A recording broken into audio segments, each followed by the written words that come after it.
Friday বিকেলটা আমার মেয়ের জন্য খুব খুশির, কারণ হচ্ছে গিয়ে সে বের হয়। মেয়ের সাথে সাথে আমাদেরও একটু বের হওয়া হয়।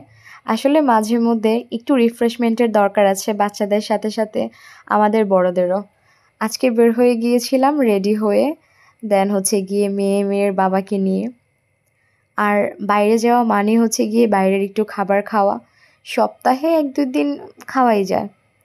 এখানে হচ্ছে গিয়ে আমি নিয়েছিলাম চিজি পাস্তা।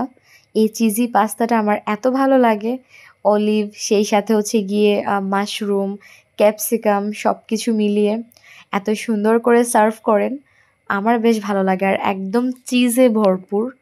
সত্যি কথা বলতে আমার এই পাস্তাটা খুবই ভালো লাগে।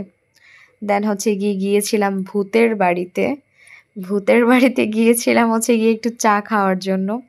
এখানে বনেদিভাবে হচ্ছে গিয়ে চা দেওয়া হয়, যেমন মাটির হাঁড়ি একদম পুড়িয়ে খুব সুন্দর পোড়া একটা ফ্লেভার থাকে। চাটা হচ্ছে গিয়ে এভাবে সার্ভ করা হয়, আরও অনেক ইনগ্রিডিয়েন্টস দেওয়া হয়। চাটা বেশ ভালোই লাগে। বেশ ভিড় জমে, ভিড় ঠেলে ঠুলে একটা মাটির ভাঁড়ে চা খেয়ে আমরা চলে এলাম।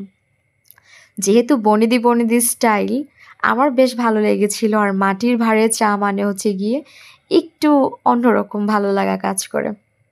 আসলে আমরা পুরনো সব কিছুতে না একদম নিজেকে জুড়িয়ে দিতে চাই। যতই আধুনিকতার ছোঁয়া আমাদের মধ্যে থাকুক না কেন, পুরনো সব কিছুর প্রতি আমাদের আকর্ষণ সবসময়ই থাকে। একটু হেঁটে তারপর হচ্ছে গিয়ে এখানে নিয়ে নিলাম আমার পছন্দের পুডিংটা আমি বাসায়ও প্রায় সময় বানাই, আবার হচ্ছে গিয়ে বাইরে গেলেও খাওয়া হয়, বেশ ভালোই লাগে।